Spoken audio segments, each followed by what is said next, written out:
Hello there, it's me again, Castle. Today I have another episode for you of our Dominion 6 tournament game. And we are taking a look at turn 5 to turn 8. This is turn 5. And there is 2 battles and nothing else. So let's have a look at them. Okay, we lost a Sacred here. And we lost 2 Wolfheathen. Yeah, let's see what went wrong here.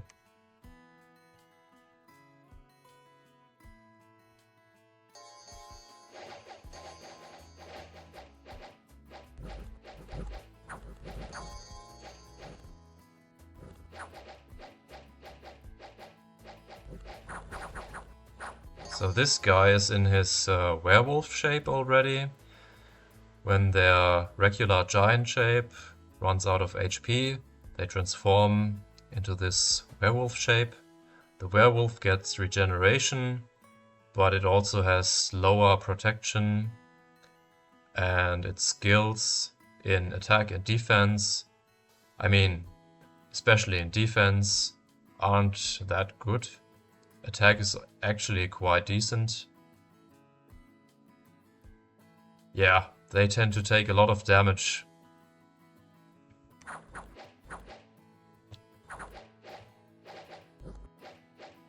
The second one has already transformed as well. The first one has died.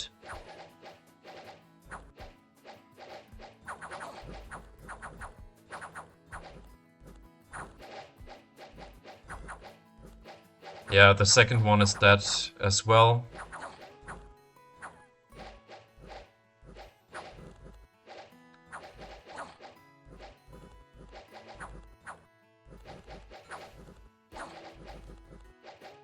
Even our leader is engaged in the fight now.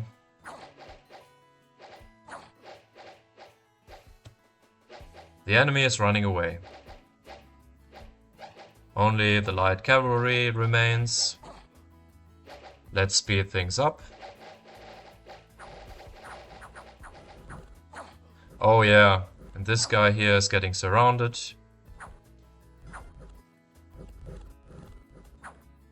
And now he's dead. So that's what happened.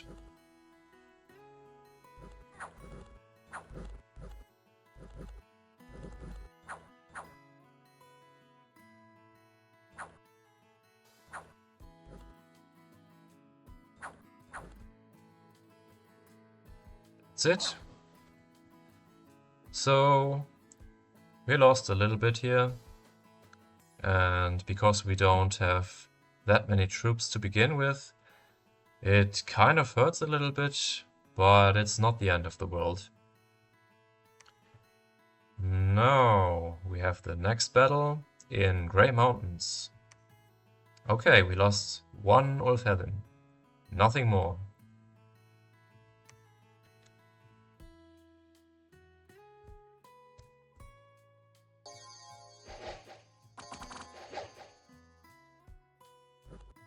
The Wolfheathen, I think they get more combat speed. 13. Wait, this guy is afflicted.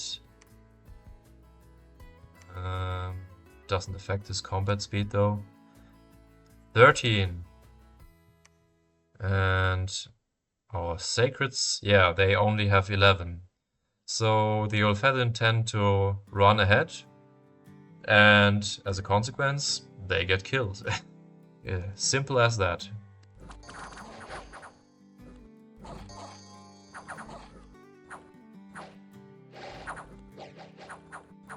This guy has transformed. Yeah, and there he goes.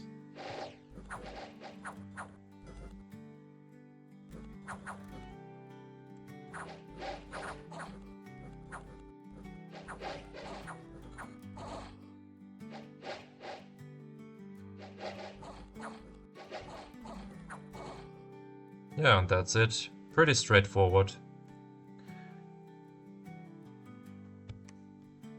So that's great. We took 2 provinces.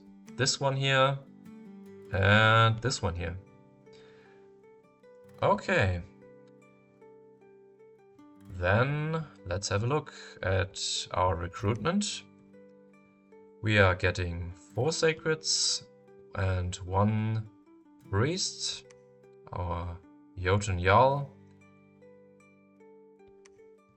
So we have no holy points left. We're also getting 1 Jotun Herdman, and that's all we can afford. No recruitment in the forests. This is where we can get our Vedi, and at some point we are starting recruitment here, but not yet. Okay, next we are planning to attack this province here.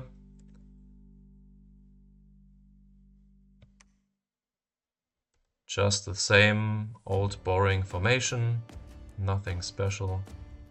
And we are combining our forces in this province, the farmland with a lot of population, and there are cataphracts here. So we avoided this in the beginning, it was kind of risky. Now our combined forces are looking like this.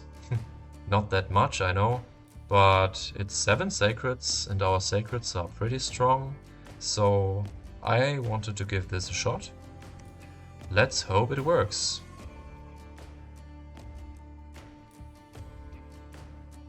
In the north we have found our neighbor, and it is Niederwanger.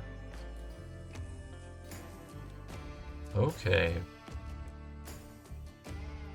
We are moving around with the scout, hoping to get a look at the capital, and maybe we can even catch an expansion party and have a look at that. But other than that, there is nothing to say about this turn.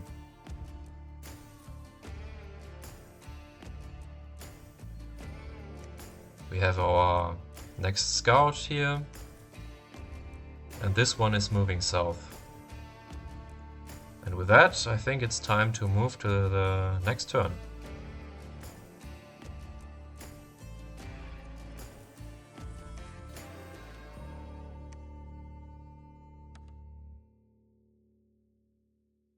Okay, turn 6.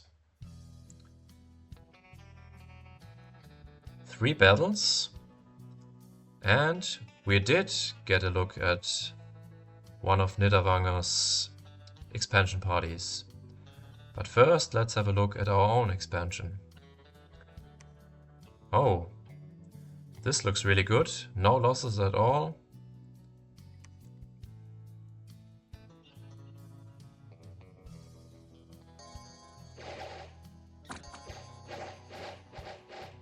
I mean, it's only militia, some heavy infantry, and some archers. So that is a really easy province, and it's no wonder we took no losses.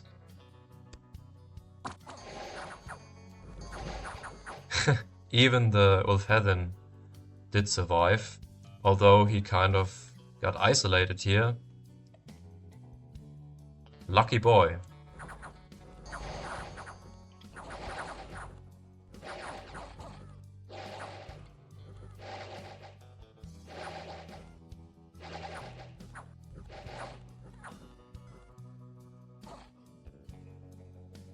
Okay, and then our other expansion. Now, this doesn't look good. We lost one of our leaders. We lost one Jotun Huskal. We lost no sacreds. What are the retreat details like? Retreated successfully. 3 units dispersed, retreated on their own. 3 of them made it back to friendly territory. Okay, that doesn't seem so bad. Let's have a look at the battle.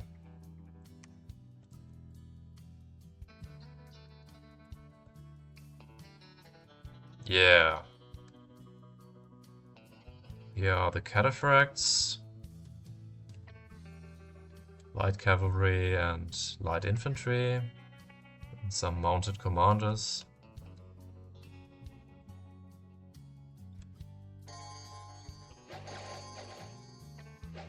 The cataphracts are running ahead. Our one non-sacred unit immediately dies.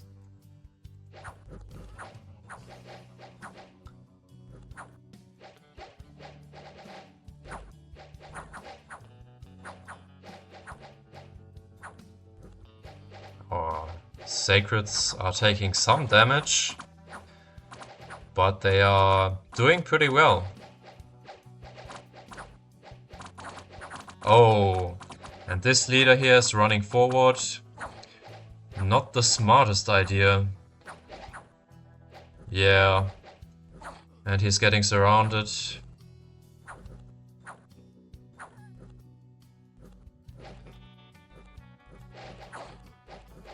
Taking some hits, some damage.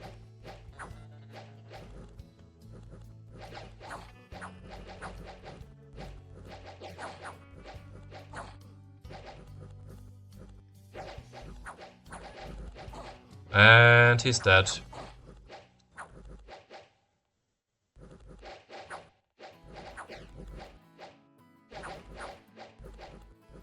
Oh. And our other leader is running. And our sacreds are starting to run. Yeah. That's unfortunate. I think we could have won this if our guys didn't lose their shit, basically. If they had been a bit braver, I think it wouldn't have been a problem.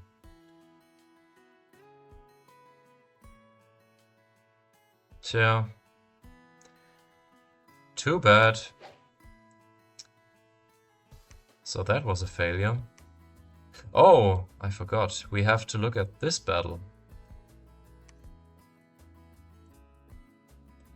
Okay, let's have a look at Nidavanger's army here. Some Nid-Ilvers. These guys get 2 short swords. So they have quite good attack density. You get 3 per square. That makes 6 attacks per square. It's pretty nice. And they have some sacreds. The Nid-Bathed. These guys get Scar Souls. And that basically means when they run out of hit points and they die, they get another life. And that works as many times as they have Scar Souls left.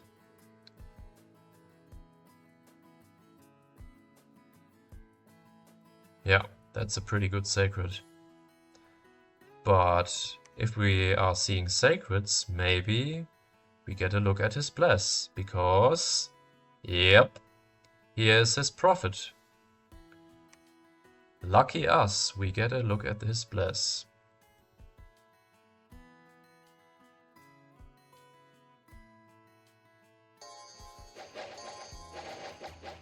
So there goes the bless. And attack skill, shock resistance, poison resistance, fire resistance, reinvigoration, magic resistance, blood surge, dark vision. Okay. Nothing too crazy, but not bad. Seems like this guy maybe went for a rainbow pretender, similar to ours. Let's see how this battle went.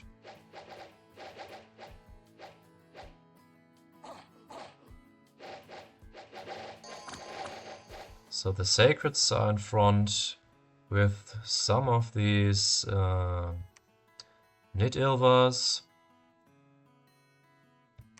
And then they are being followed by Wolf Clan Reavers.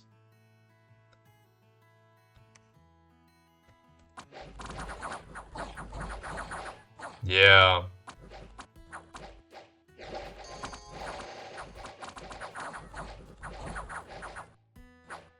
They do a lot of damage with those swords.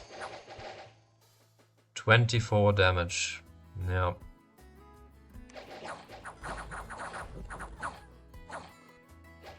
Yeah.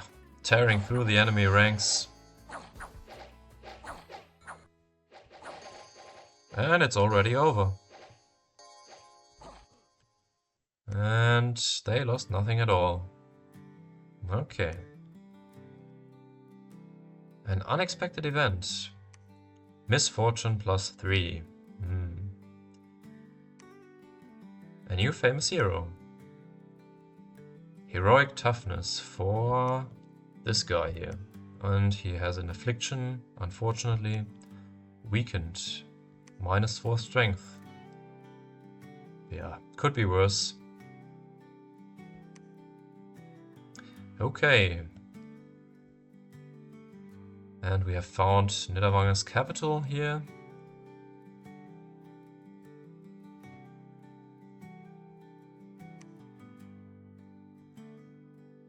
Let's have a look at our recruitment. Nothing special. We are getting more sacreds and more herdmen. And of course another Jarl to be able to bless them. And we're trying again this province. Maybe this time we are lucky and can take it. We are also attacking this province here with the other expansion party.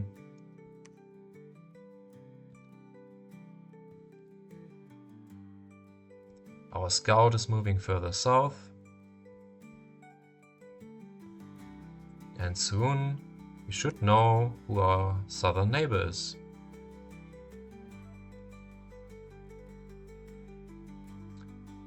And research, I think we can have a look at that as well.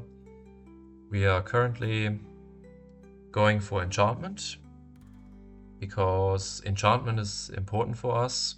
One of our key strategies involves a spell in enchantment 5. Horde of Skeletons. This one. It summons 5 skeletons. And we have blood magic, and in blood magic you get Sabbath Master and Sabbath Slave.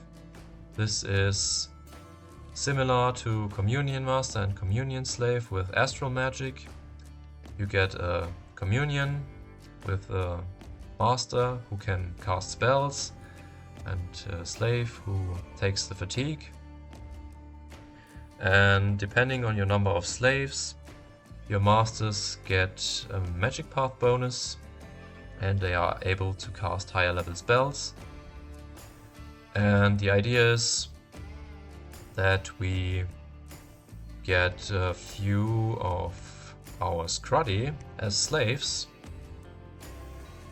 and our regular mages as masters, and then our regular mages can spam Horde of Skeletons over and over and over and drown the enemy in skeletons, obviously. And at some point, I think it's 200 fatigue. If these guys reach 200 fatigue, that's the limit. They won't get any more fatigue. From that point on, they are starting to take damage. But because their second shape, they are shape changes after all, and their second shape is the werewolf, it gets regeneration, and then you can paint some buffs on them so that they get even more regeneration. And then, even though they are taking damage from the masters who are casting spells, they will regenerate and they will gain back their hit points, and the communion can go on for much longer than it normally would. And that's pretty powerful, especially with a spell like Court of Skeletons, where you can just spam 3 units and the enemy gets drowned. Drowned in skeletons. So that's a pretty powerful play we can make. And that's why we are going for enchantment.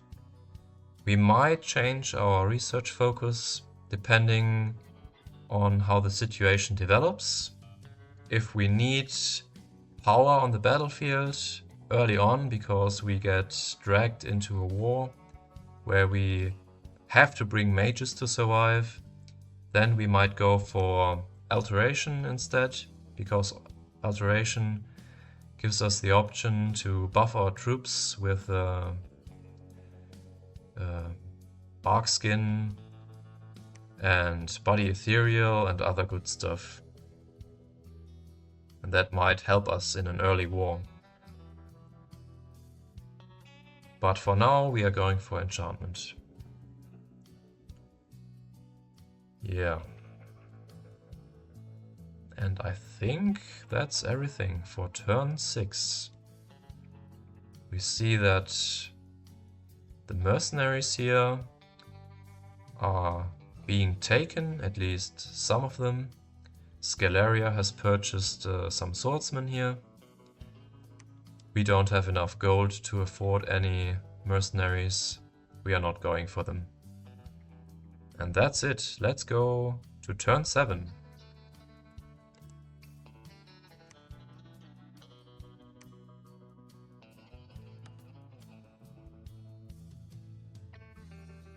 Okay, research in enchantment is completed.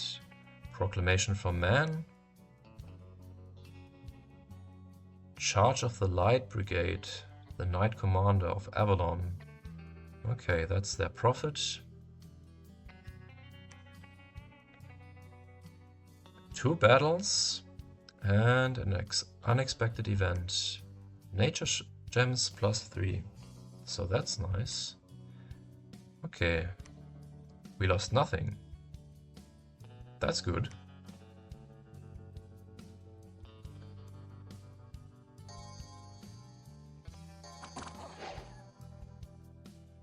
Militia in front, heavy infantry behind, and some archers.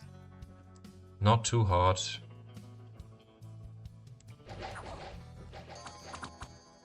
The militia is already running away. The heavy infantry as well. And that's it. The second fight, no losses at all.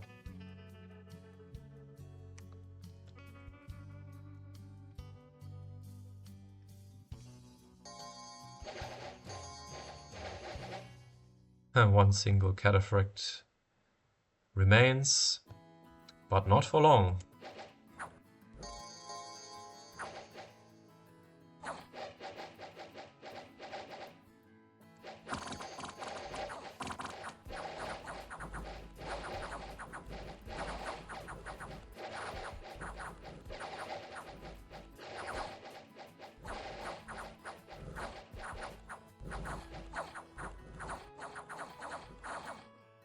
And that's it. So that went pretty nice.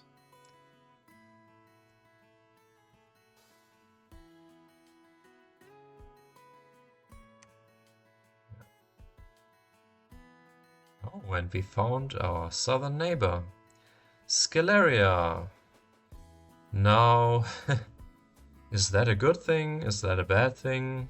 I don't know. Scalaria has quite a reputation. They are a very powerful nation. Let's have a look at them. So, I'm not gonna read out the lore here. If you want to know about it, you can just pause the video. The essential thing with Scalaria is this here. Their priests, their national priests, can reanimate the dead. And what that means is they get undead troops for free, summoned by their priests.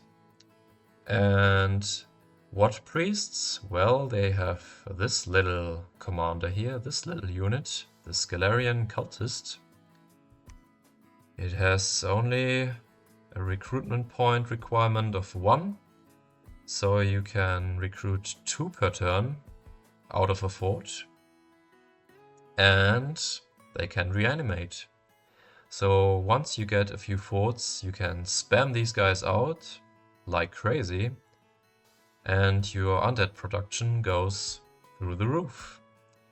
And if that goes on for too long, there's not much your enemies can do about it. You will just, drown them in undead. So that is pretty powerful. And they get pretty good magic on top. They have astral, death, some water and air. Pretty powerful.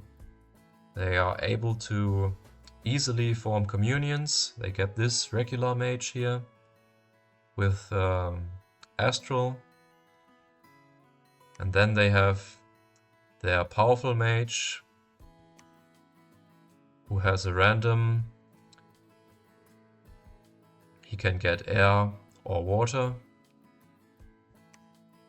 So they can do some interesting stuff with their communions. And they get a lot of undead. And they get living troops. Some of them are pretty decent. Yeah, it's a powerful nation. But they need a bit of time to get going. So, yeah. That's quite something here. If we ignore them for too long, we have ourselves a big problem. Okay. Yeah, I think recruitment, nothing special. We are getting sacreds, some herdmen, some wolfhelden. Of course, priest commander here. We are picking up some units in this province. They ran away from the farmland here. And we are moving our expansion parties to this forest and to this plains and mountains province. Ah, wait.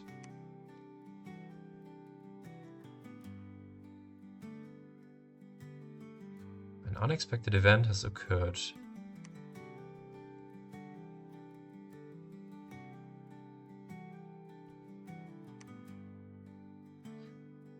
Ah, I think, last episode we talked about our hero. I just forgot about it. And now, our hero, he is sneaking here. He's not taking part in the battle. He is just sneaking here.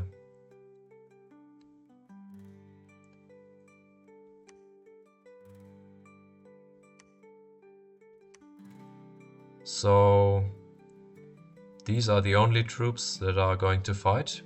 5 sacreds.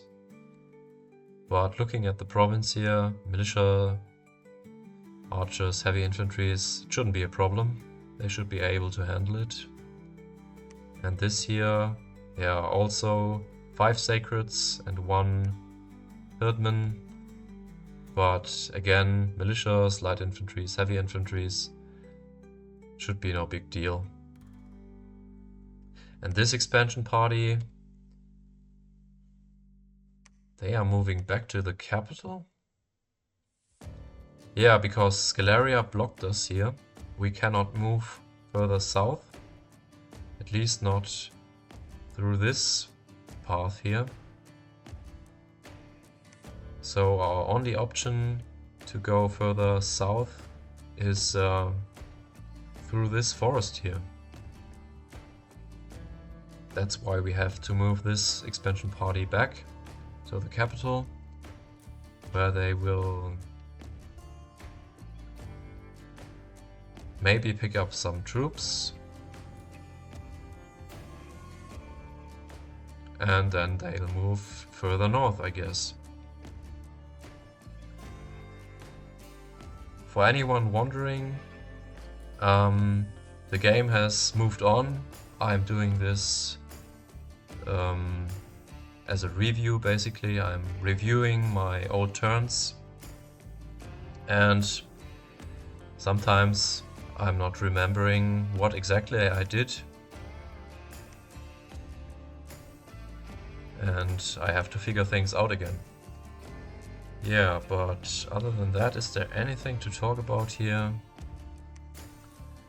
We are just scouting a little bit in the north, trying to see how far Niederwange will expand and how fast they will get additional provinces.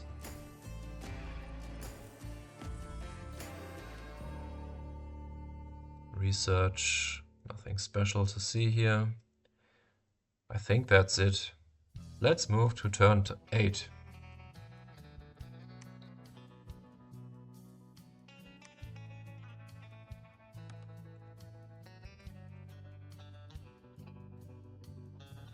Okay, 2 battles, an unexpected event.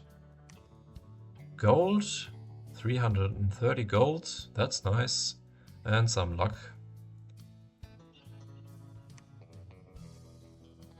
Okay, let's have a look at the battles.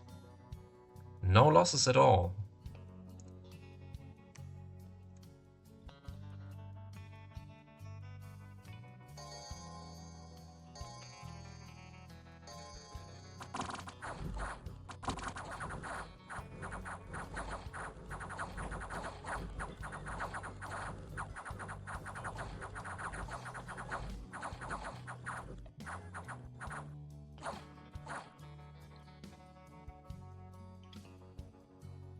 Couldn't have gone any better.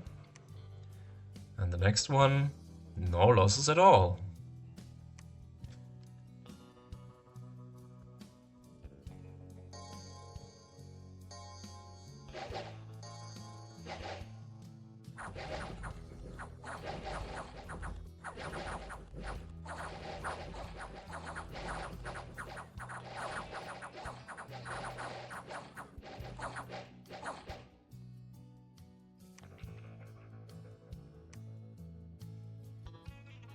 Okay. Recruitment, yeah, just some sacreds. And we are moving further north. We have 1 expansion party here with 5 sacreds and 2 herdmen, and they are hitting this province next turn with militia, light cavalries and heavy cavalries. And we have these 2 guys. They are moving to this forest here. And then they can move to this swamp here, for example. I think that's what we are going to do, but I'm not really sure, I don't remember. Now, this is interesting. We see there are some troops, some swordsmen, and I think that's the mercenary party. Yeah, swordsmen. That must be the mercenaries here. And if I were Scaleria, my plan would be to block Jotunheim here. I would want to conquer this province, because then Jotunheim has nowhere to go. So what I decided to do is I decided to go for this province here, because if we happen to bump with Scaleria, I'm quite confident that we can win, because our sacreds are pretty strong, and this doesn't really scare me. The only possibility is that the only possibility how things could go wrong is that here in this province there's an army I cannot see, and the army moves to this province as well, and we lose as a consequence of that.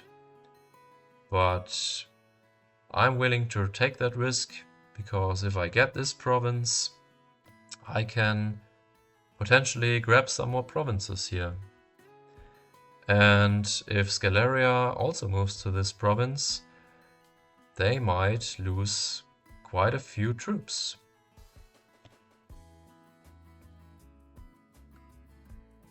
Yeah. And here... so that's why I moved the hero to this location. I'm using the hero to build our first fort. And...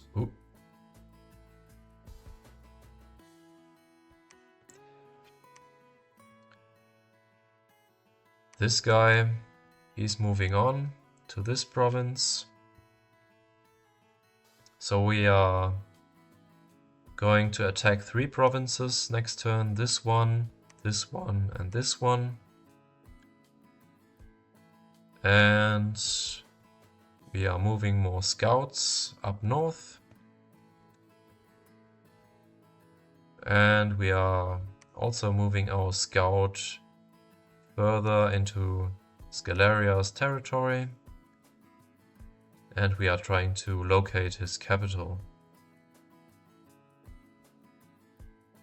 Yeah, I'm really worried about Scalaria at this point of the game, because of the undead he can summon with his priests. And we also have to find out who Scalaria's other neighbor is, because we might be able to convince them to join us in a crusade against the undead. But yeah, other than that, there's nothing to say about this turn. If you have any questions, feel free to ask them in the comments, and I'll try to answer them, maybe in the comments as well, or in my next video. If you have other things you want to say, just say them. This is all new to me. I'm doing this for the first time, creating a series like this. And if you have any thoughts or comments on that, any tips how I can improve the videos, I'll be glad to get your feedback. And with that, I have nothing more to say this episode. So have a wonderful day and see you next time around.